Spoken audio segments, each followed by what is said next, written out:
The political marriage had brought me to this distant kingdom as a princess consort, but after 2 years, I was sent back in disgrace. My husband couldn't wait to hand me the divorce papers the moment I returned. On the day I departed, Adrian Blake stood with his hands clasped behind his back, watching in silence as I packed my meager belongings. Out of nowhere, he said, "You are virtuous and gentle. This divorce will not hinder your future prospects. When you return from your travels through the mountains and rivers, I shall naturally arrange a good marriage for you." I simply said, "Very well." His hand stiffened slightly as I took the divorce papers and tucked them into my robes. In the many sleepless nights that followed, he would often wake from troubled dreams, staring at my portrait and murmuring, "Elena, when will you return?" On that final day, Adrian stood with his hands behind his back, watching as I carefully folded my few garments and placed them into the same bundle I had carried when I first arrived. He approached me and said calmly, "There's no need for such haste.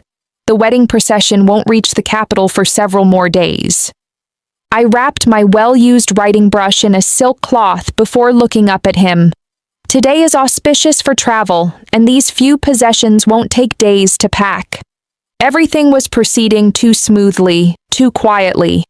Compared to those officials who took concubines and discarded wives, the Blake family dismissing a blameless wife required merely a word, a single piece of paper. As I carefully cleaned and arranged the old books I used regularly, placing them in a corner of my bundle, I wondered what else I might have forgotten. I didn't notice the man beside me clutching the contracts of 2 maidservants in his hands. After what seemed like a long hesitation, he finally stepped forward and offered them to me. "Take the 2 girls with you on your journey.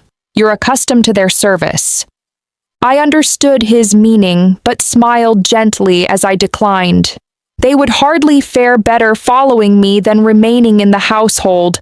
"Let them stay." He pressed further. "Where do you plan to go?" My voice remained steady. "Perhaps I'll first return to visit my ancestral home." He made a sound of acknowledgement. "That place is desolate and harsh.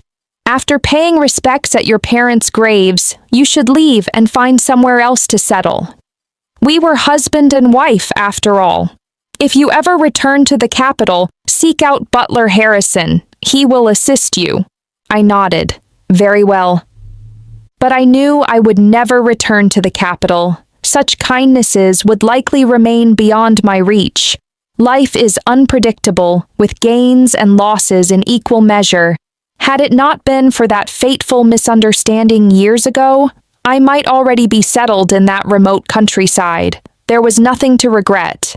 Over these years, the silver I earned through embroidery had supported Adrian through his studies and helped him navigate various social connections.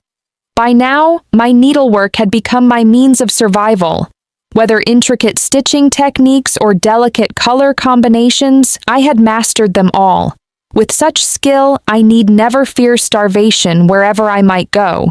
But I knew that even if someday my vision failed and I could no longer hold a needle, I would still never return to the capital. With these thoughts, I pulled tight the bundle's cord, slung it over my shoulder, and said to him, "I'm leaving now." I lifted my foot to step across the threshold.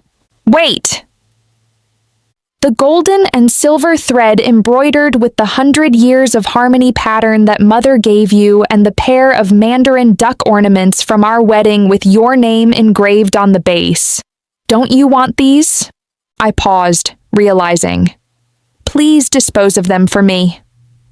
He stood stunned, seeing that I seemed to harbor no attachment to this place. He let out a bitter laugh, though it hardly sounded like joy. How should I dispose of them? Selling or giving them away would be inappropriate, and keeping them here would only trouble her when she sees them. My chest felt tight. Then throw them away. Adrian finally fell silent and followed me out. The distance from the inner courtyard's covered walkway to the main gate seemed to stretch on for a lifetime. I had accompanied Adrian from his days as a penniless scholar to his position at court. I had managed every household matter, large and small, with devoted care. I showed respect to superiors and kindness to subordinates. My mother-in-law had cherished me like her own daughter. Had she not passed away 2 years ago, she would surely have shielded me from today's scene and sent Adrian to kneel in the ancestral hall as punishment.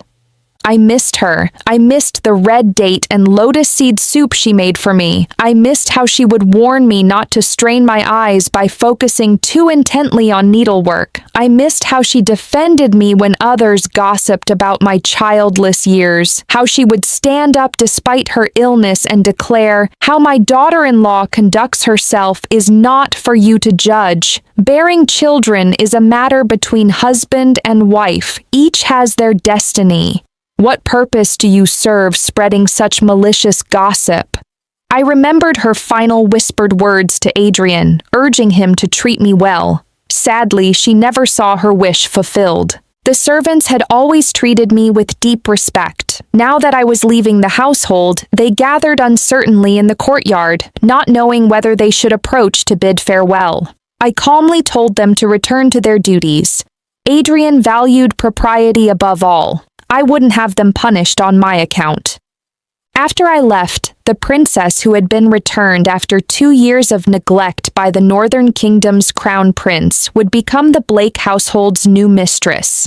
The servants would need to curry her favor to ensure their continued well-being. Compared to me, a commoner, Victoria Lane carried the title of Imperial Princess, and even though tarnished, it still held inherent nobility. As the head of the household, Adrian needed a wife who could bring honor to the Blake family name. In this light, I could hardly compare to Victoria. My replacement was entirely predictable. Yet the situation proved far more absurd than I had imagined. Though it wasn't Victoria's fault, being mysteriously rejected after 2 years in the Northern Kingdom had damaged her reputation. A woman's life aspirations centered on securing a stable home and proper status. When news reached the capital, Adrian lost his appetite and sleep. I could see at once that he had developed feelings of compassion for her. He never spoke of it directly. He simply wrote the divorce papers early and hid them in a secret compartment of his desk drawer. I discovered them accidentally while helping organize his books. I silently returned them to their place and continued my work as if nothing had happened. At that moment, I reviewed all our shared experiences in my mind. I could find no evidence that Adrian didn't love me. He was a considerate husband who would secretly prepare jewelry I had long admired for my birthday and would tend to me tirelessly when I fell ill. In daily life, whenever he encountered something novel or interesting, his first thought was always to buy it for me, hoping to make me smile. But if this was love, why was I eliminated the moment she returned, before she even set foot in the capital? "What are you thinking about?" A large hand waved before me. "If you don't want to..." "I was just thinking that autumn is approaching. Your constitution tends toward coldness, and if you're not careful, you'll suffer stomach pains. I forgot to remind the kitchen staff to prepare more warming soups for you. Please be mindful of this." Actually, I had already given such instructions. Perhaps I simply wanted to leave gracefully, chatting about everyday matters like normal. Adrian paused and instinctively took a small step forward, about to speak when a servant arrived with a carriage. "Master, madam!" Setting down his whip gently, he dismounted and bowed respectfully to me. "Madam, allow me to escort you to the ferry." I assumed Adrian had arranged this. Just as I was about to decline, the servant straightened his clothes and said somewhat nervously to Adrian, "Master, when I heard that Madam was departing, my heart felt as restless as if a cat were clawing at it. I've been thinking all along that I must see Madam off. I rose early and completed all urgent tasks in advance, ensuring no delays whatsoever." Adrian seemed startled, perhaps realizing his own negligence in failing to arrange such details. He waved his hand and gave a permissive, I didn't refuse. When mounting the carriage, Adrian came to assist me. Just as on our previous outings, he firmly grasped my forearm. The pressure was exactly right, carrying that reassuring warmth. Though the gesture was familiar, it somehow felt poignantly different. Everything seemed changed, yet nothing appeared altered. Though my mind wandered involuntarily, I was certain that once I departed, Adrian and I would never meet again. Suddenly, I remembered the year Adrian passed the imperial examinations. I was still a young girl helping my parents sell tofu at the street corner. On the day results were announced, the street corner buzzed with excitement as crowds surrounded the newly successful scholars. Curious, I stood on tiptoe to peer over the crowd. My gaze met that of the spirited Adrian, who wore a moon-white robe, his eyes bright with joy. After our brief exchange of glances, I was the first to lower my head in embarrassment. I never dared dream of any connection with him, yet a political marriage arrangement brought Adrian to my door. Only years later did I learn why he had seemed momentarily transfixed upon seeing me. I resembled the current princess. The Eastern Empire faced political instability, and from birth, the princess had been prepared to journey to distant lands for diplomatic marriages. Because of her resemblance to the princess, Adrian's childhood friend Victoria had been selected at 13 to serve as the princess's double. The empress sent people to teach her court etiquette, preparing her to substitute for the princess in marriage alliances. While the outcome remained uncertain, Adrian still harbored hope that the emperor would avoid the path of diplomatic marriage, allowing Victoria a normal wedding. After years of waiting, Adrian could no longer accept any unexpected developments. Upon meeting me, he conceived the idea of having me take her place. Initially, he didn't reveal his intentions. He simply began purchasing all remaining tofu from our stall each day. When my father was killed by local bullies, Adrian helped me write legal petitions and accompanied me repeatedly to courts and government offices. When my mother died of grief-induced illness, he borrowed money from all quarters to help arrange her funeral. He brought my parents' remains back to our ancestral home for proper burial. He took me in and taught me to read and write. Though we lived in grinding poverty and he lacked funds even for his own examination fees, scrambling to borrow money for ink, paper, and academy tuition, he still spent his savings hiring a former palace governess to teach me proper etiquette and manners. In those difficult dark days, he was the only light in my life. My infatuation was hardly surprising. But later, he received the imperial edict commanding a diplomatic marriage to the northern kingdom. This finally shattered the pretense between us as he begged me to take Victoria's place. He claimed everything had been arranged. I need only agree. He didn't know what agonizing heartbreak his request caused me. To repay his kindness, I agreed through my tears. Perhaps feeling guilty, he couldn't meet my eyes directly.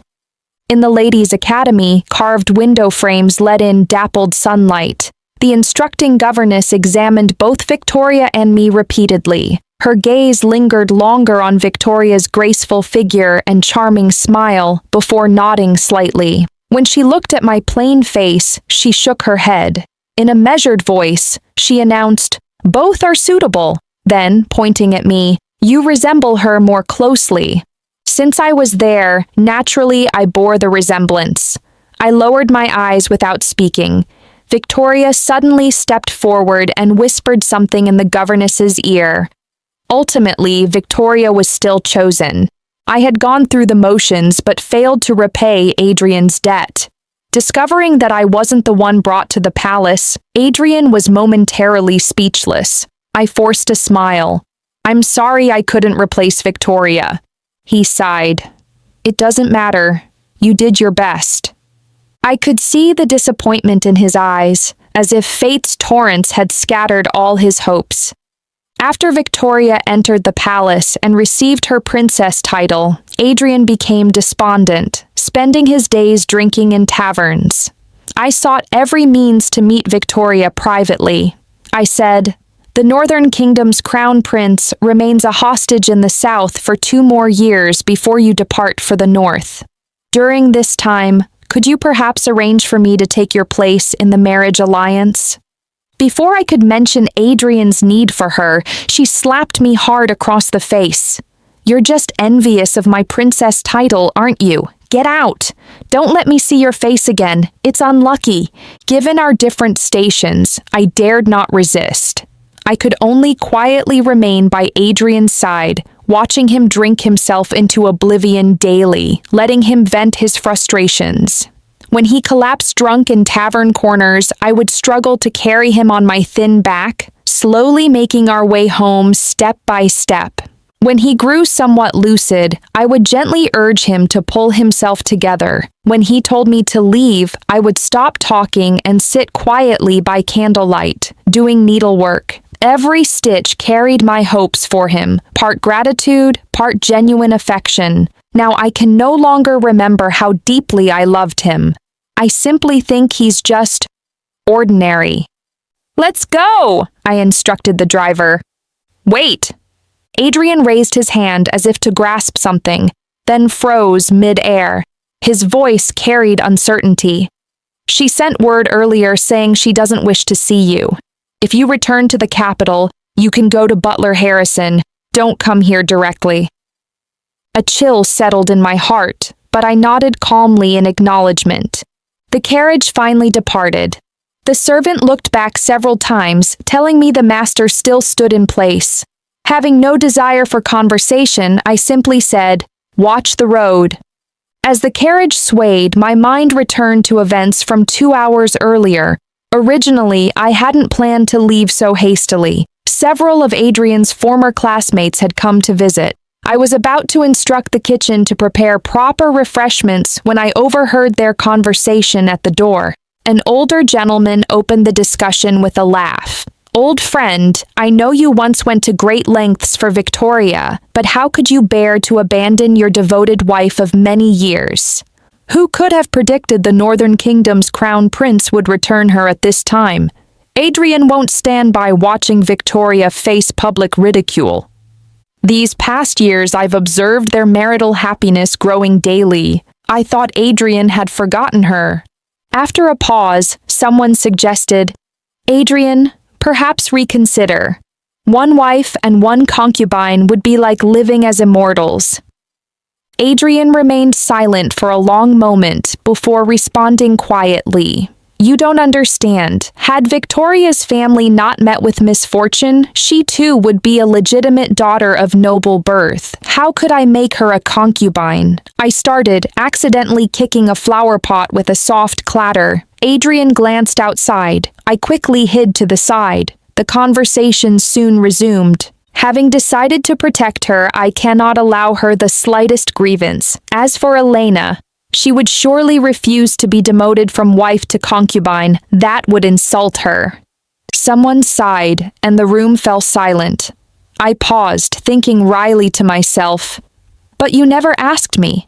You never asked whether I could adapt to the outside world after leaving this familiar household and abandoning years of careful cultivation.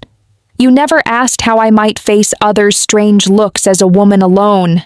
You never asked how the torn wounds in my heart might heal. You simply assumed I would understand and accept everything." I smiled bitterly and was about to leave when someone inside continued, "Since you've decided, act quickly. Victoria is a spirited woman. If your wife makes a scene, she definitely won't marry you." "I'll speak with her."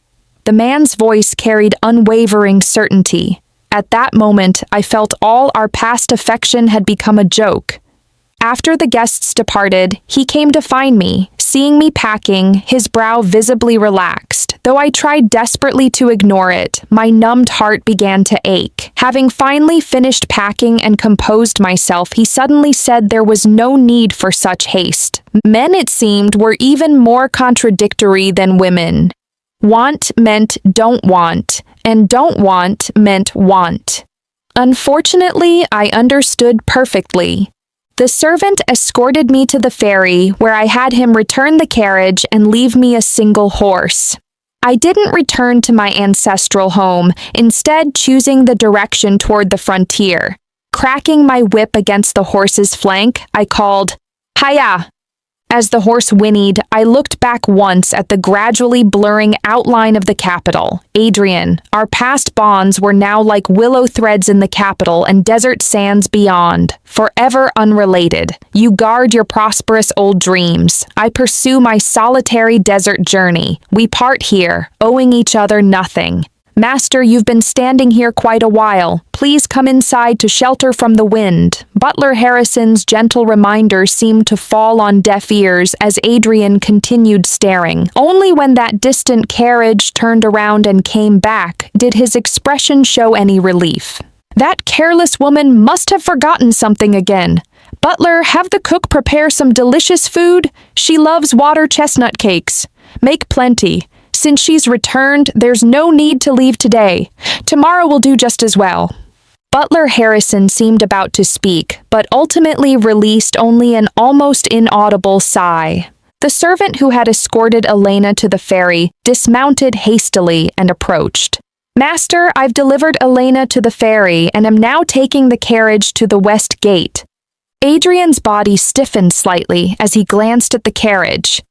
Oh, so she hadn't returned after all. Did she leave any message? The servant hesitated, his face showing uncertainty. He stammered, "Master, Elena barely spoke during the journey. She only reminded me to drive carefully on my return."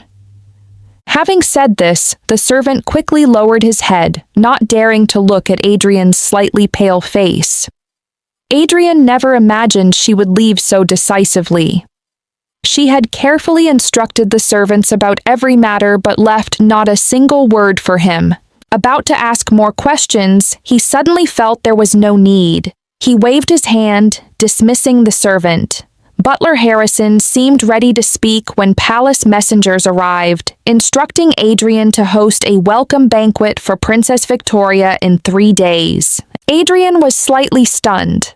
Learning of Victoria's return to the kingdom, he had pulled strings everywhere, hoping to serve as the welcoming official. Now that his wish was granted, instead of expected joy, he felt drained of all energy. Even forcing a smile proved difficult. Nevertheless, his mood settled somewhat after that moment of confusion. He straightened his clothes and instructed Butler Harrison, "Go prepare the east wing. Have it thoroughly cleaned and decorated with all new bedding and curtains. Use only the finest materials." Butler Harrison paused. "But Elena just left. This?" Adrian's face showed irritation. "Don't argue. Do as I say. The princess holds noble rank. The east wing is near the main hall, convenient for receiving guests.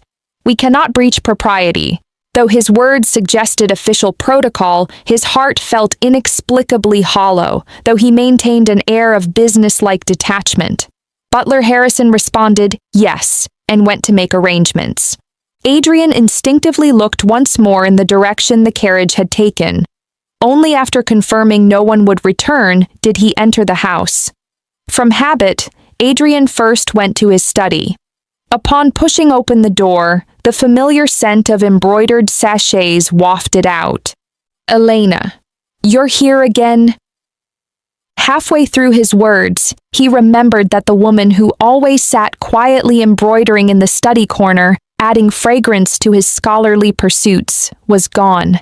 His gaze unconsciously sought her usual seat, empty and bare. Only that old wooden chair remained. After a long moment, he recovered and slowly moved toward his desk, reaching for paper and brush to write his superior requesting a day's leave to arrange the princess's welcome banquet. A book fell to the floor with a thud.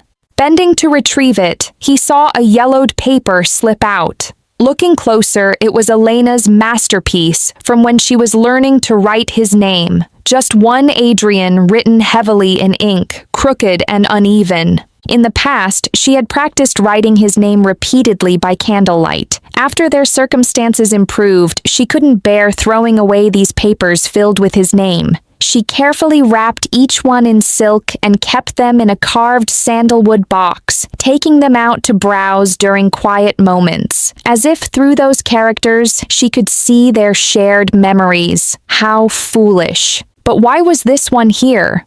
Opening the book, Adrian saw it was the collection of beautiful embroidery he had given her. He remembered recently she had excitedly discussed the passage on unbreakable emotional bonds with him. She had been using this practice paper as a bookmark. Adrian's thoughts drifted as he momentarily forgot his original purpose. Until Butler Harrison came to report, "The East Wing is prepared. Elena's unfinished embroidery and daily items that she didn't take. How should these be handled? Please advise, Master." Hearing this, Adrian's hand stroking the book pages paused slightly. After long silence, he said, "Store them carefully in the storehouse. Be gentle. Don't damage anything." "Yes." Butler Harrison agreed, but didn't immediately leave. After hesitation, he said softly, "But the storehouse is damp and dark. Those items stored too long might. Perhaps we could clean out that unused room in the West Wing. It faces south and stays relatively dry and well ventilated. Those items would be better preserved there." Adrian frowned. She was my wife. How can her belongings be carelessly placed in the West Wing? Though the West Wing is unused according to household hierarchy, it hardly counts as the main residence. His voice carried inexplicable stubbornness, as if placing her belongings in the wrong location would wrong her again. Butler Harrison looked troubled. "Master, with many current affairs and the East Wing near the main hall with frequent visitors, dedicating a room specifically for storage would be quite inconvenient." Adrian couldn't immediately think of a proper solution. Previously, Elena had managed household affairs, always arranging everything perfectly. Such matters never required his attention. Now that she was gone, even disposing of her belongings left Adrian feeling helplessly overwhelmed. Butler Harrison waited quietly for Adrian's decision. "Put them in the storehouse for now. We'll decide later." Butler Harrison nodded. "Yes, I'll arrange it immediately." Adrian leaned back in his chair and sighed deeply. He carefully picked up the paper with Adrian written on it, intending to place it back in the carved sandalwood box that held her masterpieces. Suddenly he smiled ruefully. She treasured that box so much. If leaving, she surely would have taken it with her. With this thought, he slipped the paper back into the collection of beautiful embroidery and set the book aside. At mealtime, Adrian barely sat down when servants began serving. However, they failed to place his favorite sweet and sour fish before him as usual. When Elena was present, she always carefully instructed the servants about such details, which dishes should be placed where, ensuring Adrian could dine comfortably after his long days. Now, without their guiding hand, the servants were confused and disorganized. Adrian rubbed his temples, trying to dispel this sudden sense of loss. Elena's gentle voice echoed in his mind, reminding him not to neglect proper nutrition while busy with official duties. Her warm voice seemed to linger nearby, yet the seat across from him remained empty. The servant sensed the uncomfortable atmosphere and barely dared breathe. After long silence, Adrian waved his hand wearily. "All of you withdraw." Soon, colleague Marcus Lee arrived with 2 jars of wine. Adrian, being assigned to welcome Princess Victoria, clearly shows His Majesty's intentions. "Look, I acquired 2 jars of fine wine today. You were my first thought. We brothers must celebrate properly tonight." He found a seat and familiarly arranged wine cups on the table. Adrian managed a slight smile. "I'm grateful for Marcus's thoughtfulness." Marcus patted Adrian's shoulder. "Adrian is truly fortunate, after so many years, reuniting with your childhood sweetheart. I thought you might feel uncomfortable after your wife left, given how she managed everything for years without troubling you. Take daily meals, for instance. She remembered clearly which dishes suited your taste and which should be seasonal. Whenever we visited, she even knew our preferences. During festivals, your household decorations reflected her ingenuity, lively yet elegant, earning you great respect among colleagues. I could see that while you never spoke of it, you were deeply satisfied having her by your side. Now that she's suddenly gone, how could you not feel unaccustomed? Hearing this, Adrian's hand raising the wine cup paused slightly. The emotion in his eyes vanished instantly. What are you saying, Marcus? How could I be someone so caught up in romantic sentiment, easily entangled by mundane matters? Her attentiveness resulted from the time and affection I invested in her. With separate marriages ahead, I'll actually feel more relaxed and can focus entirely on my career. With that, he drained his cup in one gulp. But the wine tasted bitter and sour, completely different from usual. Marcus observed him and shook his head slightly, following his lead. Adrian's ambitions are admirable. Let's drink freely tonight until we're thoroughly intoxicated. Adrian nodded in agreement and poured another cup. As they continued drinking, conversation flowed more freely. Certain melancholy feelings, suppressed until now, gradually emerged with the spreading intoxication. Unable to hold his liquor well, Marcus made hasty farewells to avoid impropriety. Servants helped Adrian to his bed. He tossed and turned sleeplessly. The space beside him felt empty and cold, lacking another person's warmth. In the darkness, he reached out searching for something to grasp, finding only cold air. Opening his eyes and confirming this wasn't a dream, he laughed once. Years of habit couldn't change overnight. No need to force immediate adaptation. The next day, his hangover headache felt like a tightening band around his skull. "Elena, my head hurts," he called groggily. Instead of her response, he heard servants' confused replies. "Master, please get up and drink some sobering soup." At these words, his hand pressing his temples paused. He'd nearly forgotten. She was already gone. Had she been here, she never would have let him drink so heavily yesterday. Even occasional indulgence, she would have fed him sobering soup. If he didn't cooperate, she would take the soup in her own mouth and transfer it to his, anything to ease his discomfort. Adrian struggled to rise, took the sobering soup from the servant, and drained it. Before fully clearing his head, he heard commotion outside. Victoria's party had arrived early. The welcome banquet originally scheduled for 3 days hence lacked many finishing touches. Adrian hastily washed and dressed, hurrying outside with flustered movements. He berated himself for yesterday's drinking mishap. Just as he stepped outside, a panicked servant rushed over. "Master, Princess Victoria's party has entered the city and already paid respects to their majesties. They've now reached our gate. Butler Harrison is managing the situation and sent me urgently to seek your guidance." Adrian suppressed his inner panic. "I understand. I'm coming immediately." Before the vermilion lacquered gate stood an ornate carriage with 4 attendants, 2 men and 2 women. Adrian stepped forward. "Adrian pays respects to the princess." Victoria lightly lifted the carriage curtain, gazing at Adrian with bright eyes. Eager to see an old friend, I urged the party to travel through the night without advance notice. "This sudden arrival surely caused you trouble. Will you blame me?" "Never!" Adrian looked up at her, struggling to hide his inner turmoil. "The household preparations for your welcome followed the established schedule. With your early arrival, Princess, some details may seem hasty. Please be understanding." Victoria smiled gently. "Adrian, I'm just teasing. Don't be so formal. Just call me Victoria." She stepped forward gracefully. Adrian has indeed achieved great success. Victoria's judgment was correct. Hearing her call him Adrian brought memories flooding back.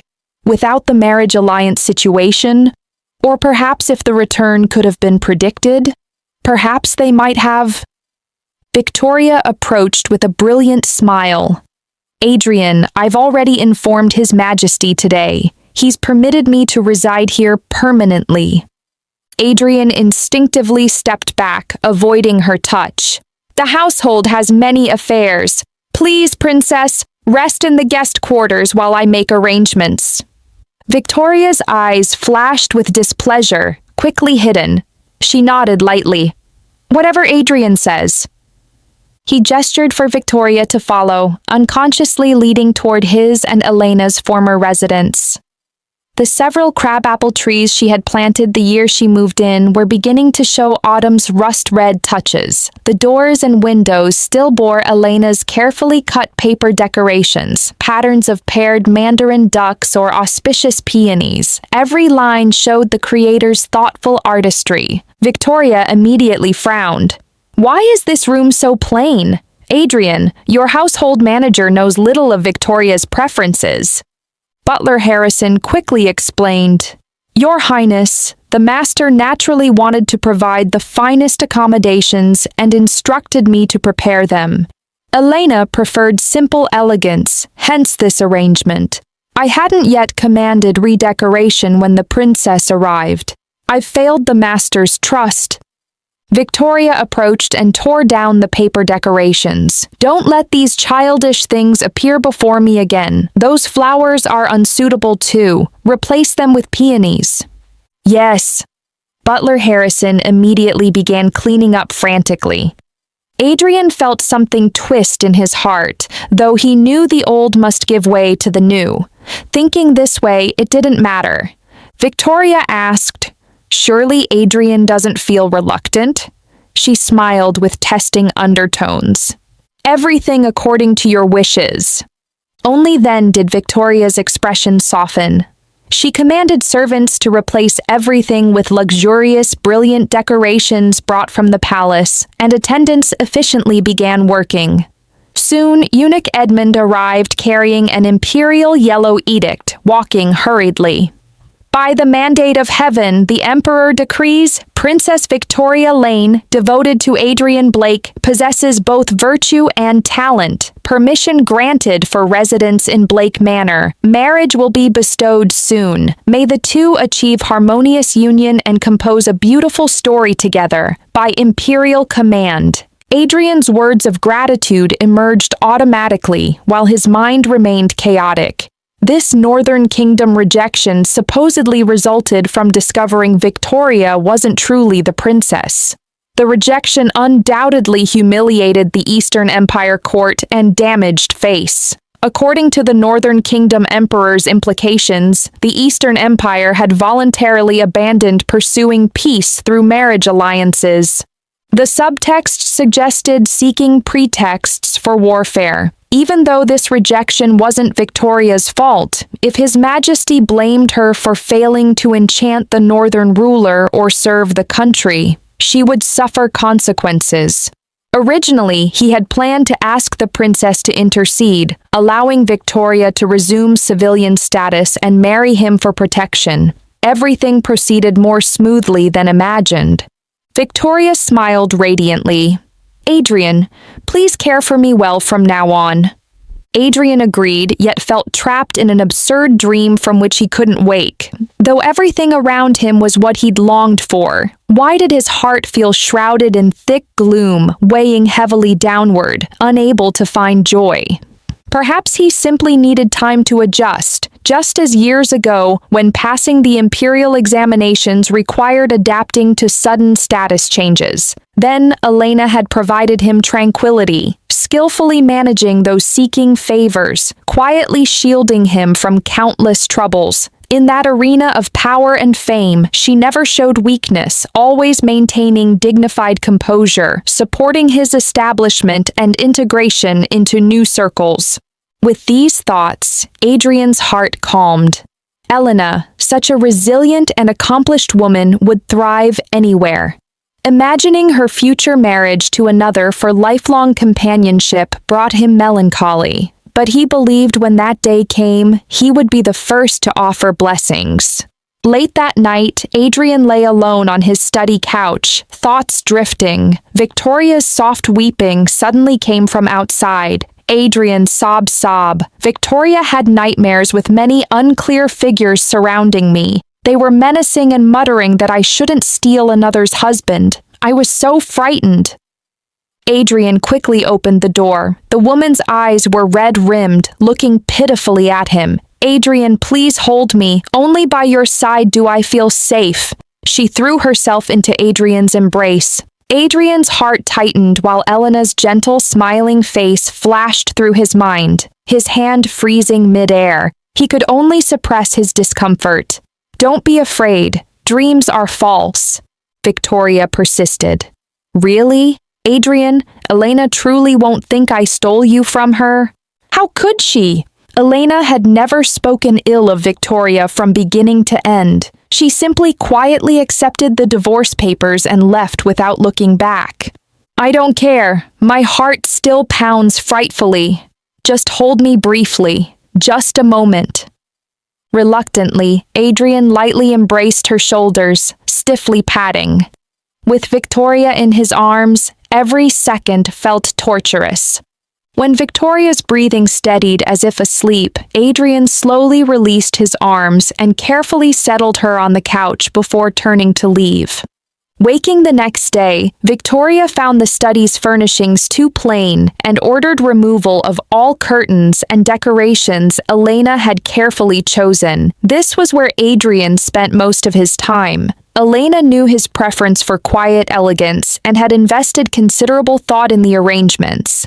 Light blue curtains fell softly, perfectly filtering sunlight while adding serenity. The desk ornaments were items she had thoughtfully acquired one by one. There was also that small white jade pichu, reportedly bringing protective blessings for the home. Elena had placed it prominently, hoping to ensure Adrian's career success. But Victoria found these too modest, unsuitable for Adrian's current status. "This study can't remain so sparse and cheerless. Adrian spends entire days here conducting official business. How depressing it must look." Just entering the study, Adrian witnessed this chaos. About to intervene, he swallowed his words. He knew life shouldn't remain static. People change too. "Adrian, you're here." Adrian watched those familiar objects roughly removed, his heart feeling as if swept by cold wind, an indescribable emptiness rising within him. "Adrian, look, doesn't my reorganization make an immediate difference? You'll surely feel more comfortable working here." Adrian nodded. "Victoria is thoughtful." He then seemed to flee deliberately, leaving for court. At court, colleagues offered congratulations and jokes while Adrian could only bow in return with modest words, though his thoughts repeatedly wandered. The marriage edict was issued, and based on their birth dates, the wedding was set for 3 months hence. Learning the wedding wasn't imminent, Adrian's first reaction was relief. Perhaps he wanted more time preparing for the wedding. When he married Elena years ago, they'd only held a simple ceremony in modest quarters with neighbors as witnesses. No phoenix crown or ceremonial robes. Elena wore only a plain red dress she had embroidered herself. Several wooden tables cobbled together, displaying homemade pickled vegetables and steaming coarse noodles. Yet guests ate heartily. Though modest, their feelings were genuine. Elena's joy was real, their warm companionship authentic. Remembering this, Adrian shook his head. "Enough. What's past is past. Since I've agreed to this marriage, I should wholeheartedly commit." He murmured to himself as if rallying his spirits. Returning home near dusk, Butler Harrison hurried forward. "Master, the princess summoned many people today to reorganize the storehouse. Finding it cramped, she had numerous items burned wholesale." Adrian's brow furrowed momentarily before smoothing. "She has her reasons. Let her be." He headed directly toward his study. Before settling at his study desk, Butler Harrison followed in, his face showing reluctance and urgency. "Master, Elena's belongings were also burned." Adrian's hand reaching for a book froze slightly. After a moment, he responded quietly, "I see, you may go." After Butler Harrison withdrew, Adrian sat motionless in his study.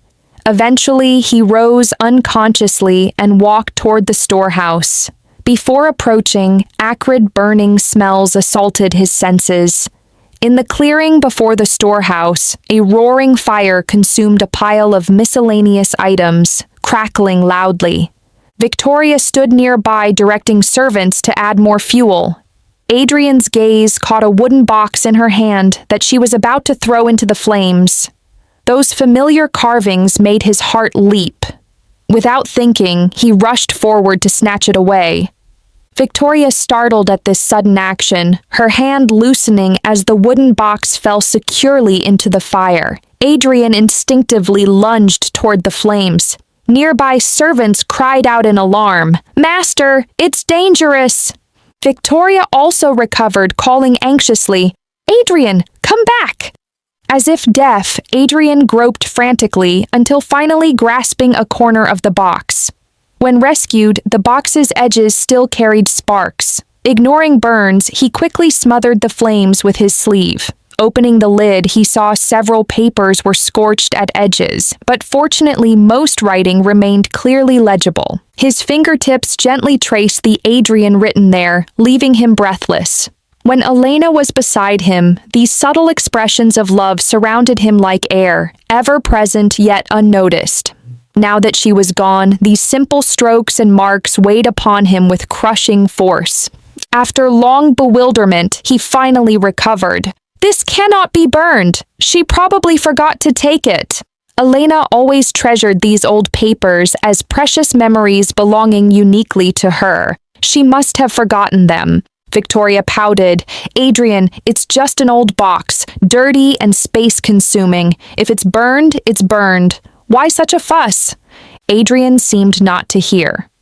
Victoria grew increasingly irritated. "Adrian, your protection of this old thing today? Are you still thinking of Elena? I'm the one who will marry you."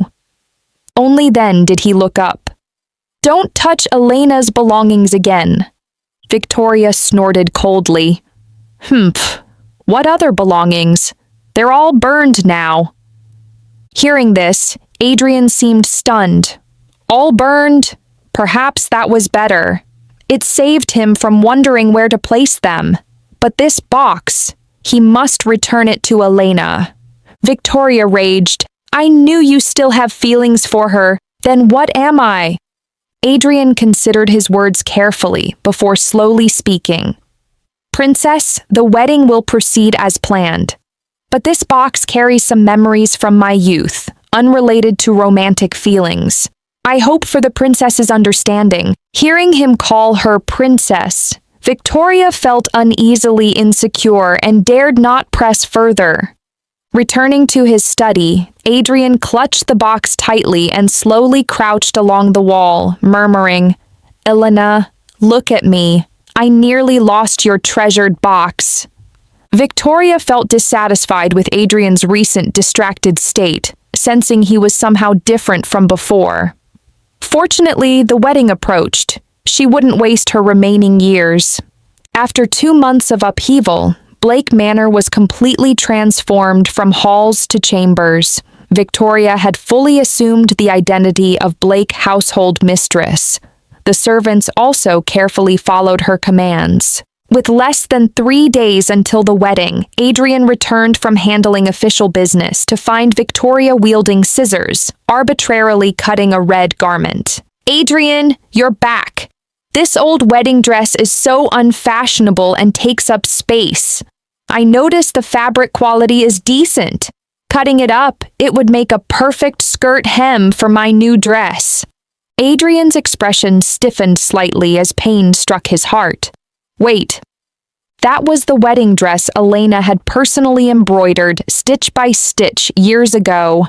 Victoria didn't stop, curling her lip. "We're about to marry. Naturally, we need new items. What's worth keeping about old things?"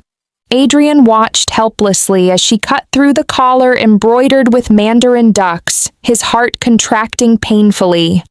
About to speak, a servant announced from outside, "Master, the messenger to Rivers County has returned." Adrian rushed to the door, forgetting everything else. Soon the servant entered the study, dusty from travel and weary from the journey. Sweat still beaded on his forehead. Master, I searched all of Rivers County, checking every place Elena might have stayed, relatives' homes, old acquaintances, but I truly found nothing. Adrian frowned. You were simply asked to deliver some provisions. How could you fail at such a simple task? Did you search near her parents' graves? I did search there. Local villagers said Elena never came to pay respects. Adrian paused, suddenly feeling foreboding. Was Elena unhappy? Was she hiding somewhere? No, she wasn't someone so lacking in propriety. She had always been an obedient, home-managing wife, filial to in-laws, harmonious with neighbors. He believed even if he wanted to take several concubines, she would properly arrange everything without complaint. She was such a gentle, magnanimous woman whose heart and eyes held only this household, and him as her husband. While pondering, Victoria burst in like a whirlwind. Adrian, look at this wedding dress from the Jiangnan tailor, just delivered. Don't you think it's beautiful? Adrian only glanced indifferently without responding. Victoria finally noticed his unusual state, frowning. Adrian, what's wrong? Are you too tired? Adrian took a deep breath and shook his head. Nothing, just weary from official duties. Victoria remained somewhat skeptical but didn't probe further, excitedly discussing wedding preparations, from banquet dishes to guest lists, every detail. Adrian listened absently while his thoughts had long since wandered. He wondered whether Elena would hate his fickleness if she learned of his remarriage. But Elena had known he would marry Victoria long ago. Since learning Elena couldn't be found, Adrian dispatched 2 more search teams to possible locations, all unsuccessful. He became increasingly silent and withdrawn, suddenly realizing Elena's belongings had been completely cleared away. It seemed she had never existed in this household. As the wedding approached, Adrian grew stubborn, summoning Butler Harrison. Elena is most obedient. Perhaps she's returned to the capital but heeded my instruction not to come directly here. Has she contacted you? Butler Harrison wiped sweat away. Master, Elena truly hasn't contacted me. Adrian made a sound of acknowledgement, then thought of something else. She values propriety greatly. If she comes to offer congratulations tomorrow, ensure the staff don't obstruct her. I'll explain to Victoria. Yes. Also, redecorate the West Wing according to the East Wing's former arrangement. When she returns, she can stay there temporarily. But, Master, the princess converted the West Wing into exclusive guest quarters and had it renovated, saying she'll host her aunt there for an extended stay.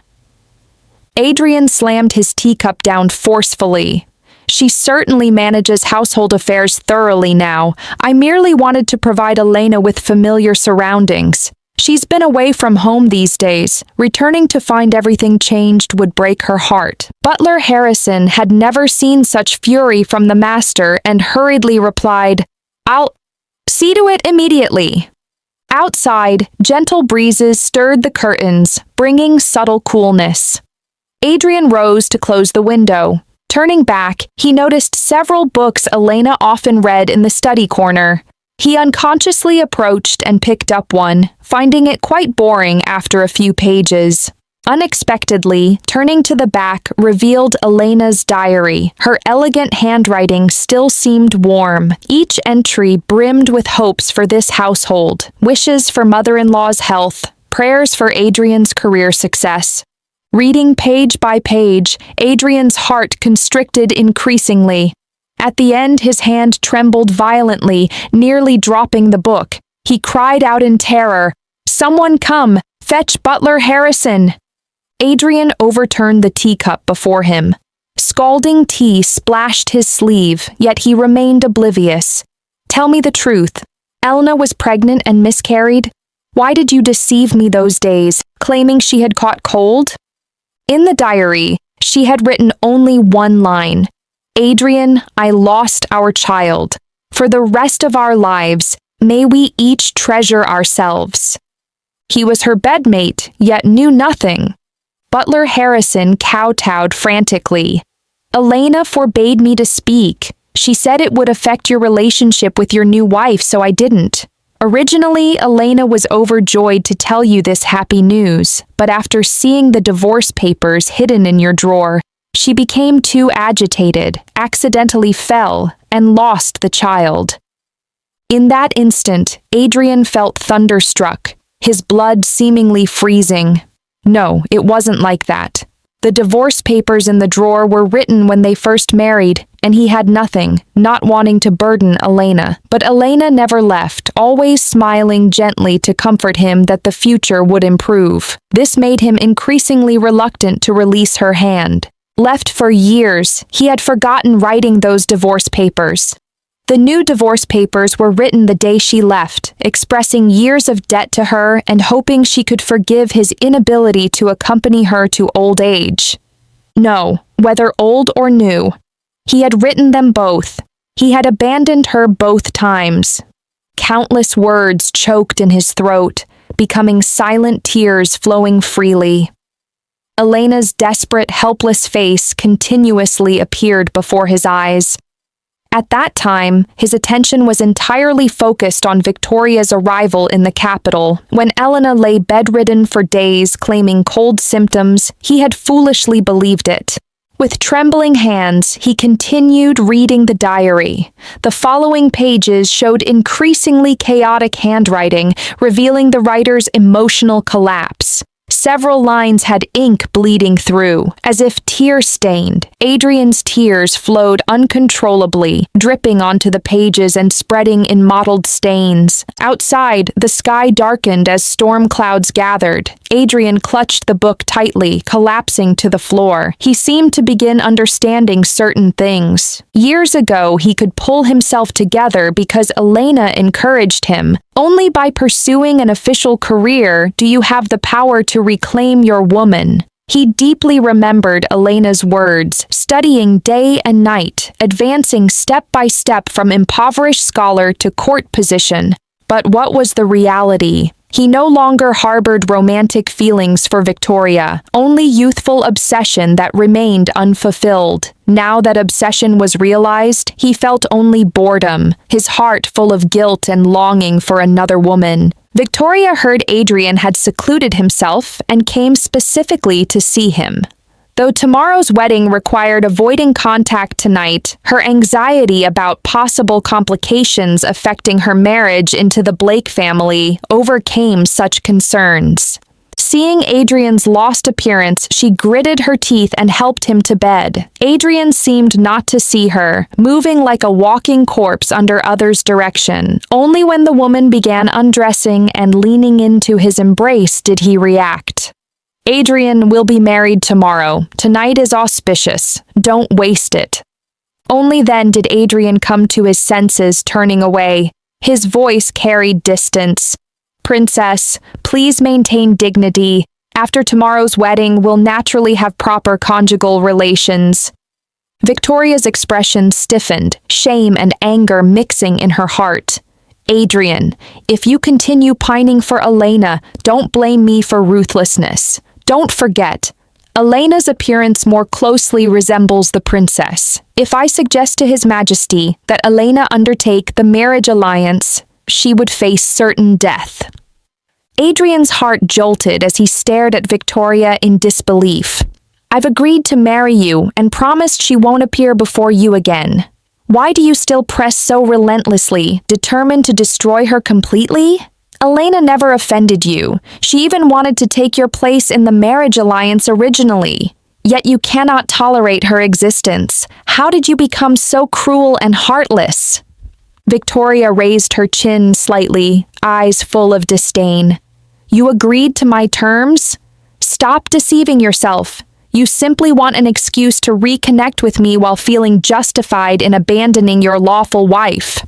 Victoria's analysis laid bare Adrian's thoughts mercilessly. Unwilling to admit this, he staggered backward. Victoria, if you dare act recklessly, I'll risk my life to ensure you pay. Victoria was startled by his intensity but remained defiant. We'll see whether you can protect her or I can achieve my goals. With that, she swept away angrily. Adrian felt utterly desolate. While hesitating, colleague Marcus rushed over urgently.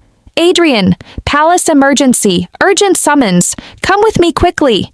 Adrian had no time for other thoughts and hurried away with Marcus. During the journey, Marcus noticed Adrian's distraction. "Adrian, you're marrying tomorrow. People are usually happy at such times. Why do you look increasingly haggard?" "Probably sleeping poorly," he answered evasively. "Don't tell me you're concerned about someone else. When we drank together that night, you called Elena's name many times while drunk. I thought you couldn't let go." Adrian remained silent. "Do you know Elena actually asked me to help find Victoria years ago?" "When was this?" "What, she didn't tell you?" Marcus seemed surprised. "When Victoria was selected for palace entry, Elena sought her out, hoping Victoria could arrange for Elena to enter the palace and replace Victoria in the marriage alliance, but Victoria wouldn't relinquish her princess title, humiliating Elena severely. She made Elena kneel and kowtow until her head was bloody, then dismissed her with a single, 'Get lost,' heartbreaking to witness." Adrian stopped walking. His mind instantly recalled Elena returning one day with a bruised, bleeding forehead, forcing a smile while claiming she had fallen. His rationality nearly burned away. "Why did you only tell me now?" Marcus sighed. "You couldn't pull yourself together then. Elena asked me not to mention it temporarily, wanting to give you motivation to win back Victoria. Who knew this secret would last so many years? Adrian, set this aside. The urgent matter is responding to the palace summons." Adrian suppressed his heartbreak, nodded, and quickened his pace. Entering the palace, he would confess to the emperor. He wouldn't marry Victoria. He would find his Elena and tell her he loved only her. Adrian's heart raced anxiously as he hurried forward, his robe fluttering in the wind. Reaching the Imperial Studies entrance, he briefly straightened his clothes before stepping inside steadily. The Emperor was reviewing memorials. Seeing him enter, the Emperor looked up for a moment before speaking. "Adrian, do you know why I summoned you?" Adrian knelt, kowtowing respectfully. "I heard it concerns the border situation." The Northern Kingdom's crown prince learned that a seamstress in the northern garrison closely resembles our princess. This has given him provocative ideas. He openly declares he'll seize this person and bring her to the Northern Kingdom. The Emperor paused, looking at Adrian again. "I recall hearing your former wife resembles the princess, though I'd forgotten. Could that seamstress truly be your former wife, Elena?" Adrian was startled. "Your Majesty, might this be coincidence?" "The border artist sent this portrait. See for yourself." A eunuch presented the portrait. One glance left Adrian completely rigid. The Emperor observed Adrian's reaction closely. "Apparently no coincidence. Adrian, explain why she's in such dangerous territory." Adrian recovered, immediately prostrating himself. "Your Majesty, forgive me. I was foolish, wavering in emotional matters and creating discord with Elena. Only today did I realize she was in border peril." The Emperor raged. "As a court official, you cannot even manage domestic affairs. Now your household troubles threaten my realm's safety. That Northern Kingdom crown prince has always been arrogant. He won't easily abandon this pretext. Border civilians will suffer again." Adrian kowtowed repeatedly until his forehead showed red welts. "I implore your Majesty to permit my immediate departure for the frontier. I will do everything possible to bring Elena back safely, preventing the Northern Kingdom from having excuses for conflict." On the day Adrian left the manor, Victoria wept like broken pearls, crying, "I won't accept this. My devotion to you is absolute. How can you be so heartless? With the wedding imminent, how can I face society?" Adrian sat tall on his horse, coldly regarding the woman before him. "Since you pursue wealth and status, don't look back. I go to the frontier to find her. Henceforth, we share no connection." Eager to see Elena soon, he traveled urgently day and night. Reaching the frontier regions, Adrian had lost considerable weight, clutching the carved wooden box. Now his heart held only Elena, appearance forgotten in his haste to reach the military camp. But no seamstress among them resembled Elena. Only through various inquiries did he learn the court had received updated intelligence. The Northern Kingdom Crown Prince had returned Victoria because of her misconduct. She had relations with subordinates during her loneliness. The prince detained her child, sending Victoria back as a spy. After border intelligence was intercepted by Northern Kingdom agents, Victoria voluntarily suggested presenting Elena's portrait, creating the fiction that the Crown Prince's frontier troubles resulted from marriage alliance dissatisfaction, hoping to turn border people against the Eastern Empire ruler for valuing the princess's comfort over their welfare. If the Eastern Empire Emperor initiated warfare, the Northern Kingdom could righteously march southward. Learning this, Adrian's vision darkened. He never imagined the woman with whom he once shared affection was such a disloyal, unrighteous person who nearly harmed Elena. Victoria, how dare you? Though Elena wasn't serving as a military seamstress, Adrian sensed she was near, very near. He remained to investigate Elena's whereabouts, missing no clue. But after days on the frontier, still no traces emerged. Suppressed despair spread within his heart. In solitary corners, his eyes reddened repeatedly. Acrid sensations pressed toward his nose, yet he could only force back tears. He feared once crying he'd lack strength to continue searching. "Elena, where are you?" His voice was carried away by howling winds, quickly dissipating across this vast wilderness without response. Thinking she might have returned to the capital seeking him, hope flickered again in his heart. Not daring to delay, he rushed back without rest. The round trip consumed months. During this time, he lived roughly outdoors, growing ever thinner and more haggard, always hoping that upon reaching the capital, he might see that familiar silhouette in well-known streets and alleys. Then everything would still be possible. Returning to the capital, he learned Victoria had been imprisoned and would be executed soon. Adrian visited the prison. Upon meeting, he immediately grabbed her collar and lifted her roughly. Victoria paled with fright. "Adrian, I was also forced by circumstances. The Northern Kingdom Crown Prince threatened me with my child." Adrian's eyes filled with contempt. "For selfish gain, you used any means necessary. Now you dare beg for mercy?" Victoria wept miserably. "Adrian, you've changed. Before, regardless of circumstances, you always supported me. Wasn't it because you were too weak to protect me that I was forced to marry in the Northern Kingdom? I was so lonely there I could only— How is this my fault?" "Enough. Don't think I don't know Elena sought you out, but you couldn't bear giving up your princess title." Adrian suddenly released her as Victoria collapsed. Implicated by Victoria's crimes, Adrian was dismissed from office, but he fought to preserve Blake Manor. Because it was Elena's home, he feared if she returned to find others living there, she couldn't find him. Memories of life with Elena flashed through his mind. He guarded the residence, waiting and hoping, refusing to believe he had lost his Elena. "I found an injured Northern Kingdom soldier. Fearing discovery by Eastern Empire forces, I had to live hidden in the mountains. That day, I intended to seek seamstress work at the military camp, mending soldiers' battle-worn garments as my small contribution to frontier defense.